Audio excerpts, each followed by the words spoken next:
한 주간에 있었던 내용들하고 세미나까지 쭉 이어서 설명을 드리겠습니다.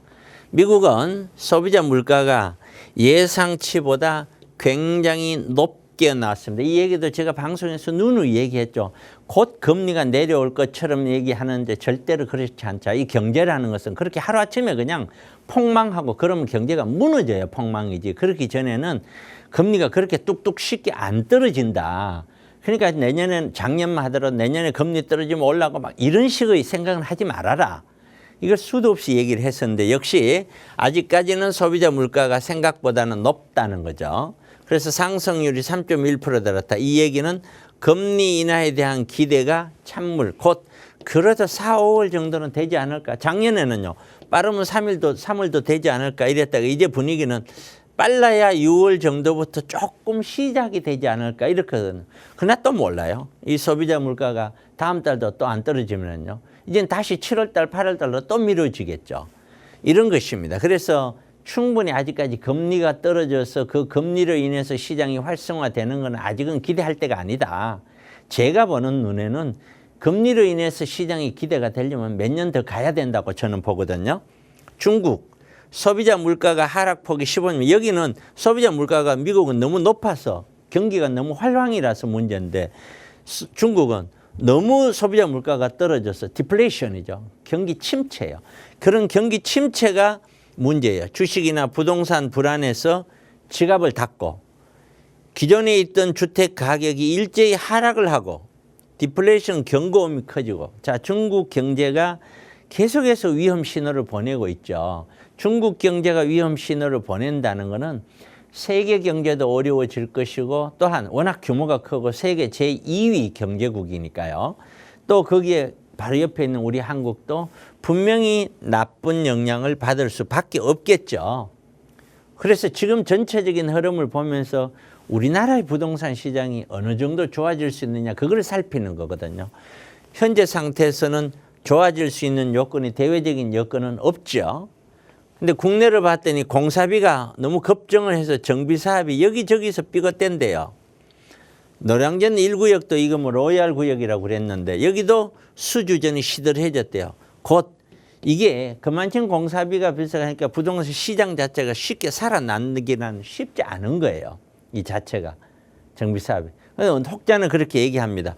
이렇기 때문에 공급이 제대로 안 되니까 나중에 또다시 올라갈 수 있는 것이 아니냐. 맞아요.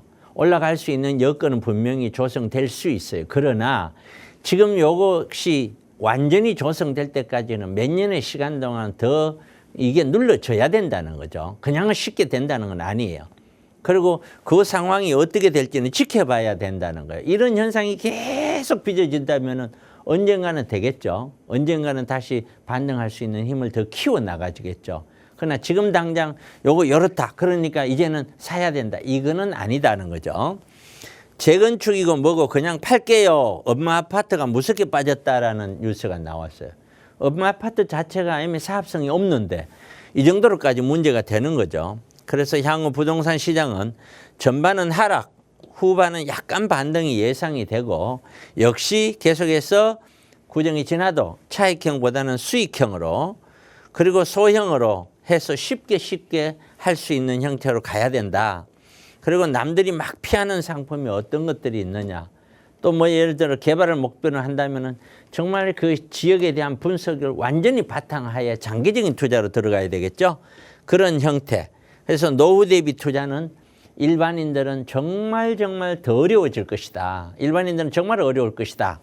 이렇게 말씀을 드릴 수가 있겠고요. 올 한 해도 부동산 시장의 변동폭은 상당히 크리라고 봅니다. 제가 작년부터 누누이 얘기하고 있지만 작년에는 가격이 반등하는 흐름이 주를 이뤘죠. 그렇다고 이제 하반기 마지막 기는 다시 하락 흐름으로 돌아섰고 이 하락 흐름이 제가 예상하기에는 올 상반기 내내 하락 흐름이 이어질 것이라고 보여지고 올 하반기 여름을 지나면서 하반기 어느 시점부터는 다시 반등의 흐름으로 갈 것이라고 보여집니다. 그래서 늘 아직까지는 제가 여러분께 드리고 싶은 제 생각은 올 상반기는 하락의 흐름이다. 하락의 흐름이 아직은 멀었다. 더 가야 된다. 그리고 그 더 가는 상황을 지켜보고 충분히 전 저점까지 어느 정도 하락이 됐다고 가정한다면 그 부근에서 아마 다시 일부 반등이 일어날 것이다. 그 반등을 하고 나서 다시 하락은 내년에 이루어질 텐데 그렇게 되었을 때 비로소 이제 우리는 바닥권을 향해서 간다라고 보면 되고 아직까지는 저는 바닥이라고 생각하고 있지 않습니다. 아직은 내려가는 과정일 따름입니다. 올 한 해도 여러 가지 복잡한 상황으로 인하여 부동산 시장이 영향을 받을 텐데 그래서 이러한 내용들을 경제나 인구나 사회 변화 다 통틀어서 우리는 어떻게 노후를 대비를 해야 되고 부동산 시장은 어떻게 흘러갈 것이냐 그리고 지금 현재 우리는 어떻게 투자를 해야 될 것이냐 이런 내용들을 가지고 세미나를 합니다. 매주 금요일 날 토요일 날 1시에 하니까요. 내일 모레도 하죠. 꼭 메모해 두셨다가 이 방송 보시는 분들 전화번호 메모해 두시고 제 세미나 참가하시면은 아마 결코 후회하시지는 않으시 않을까 그렇게 생각해 봅니다. 자, 여기까지 오늘 알려드렸습니다.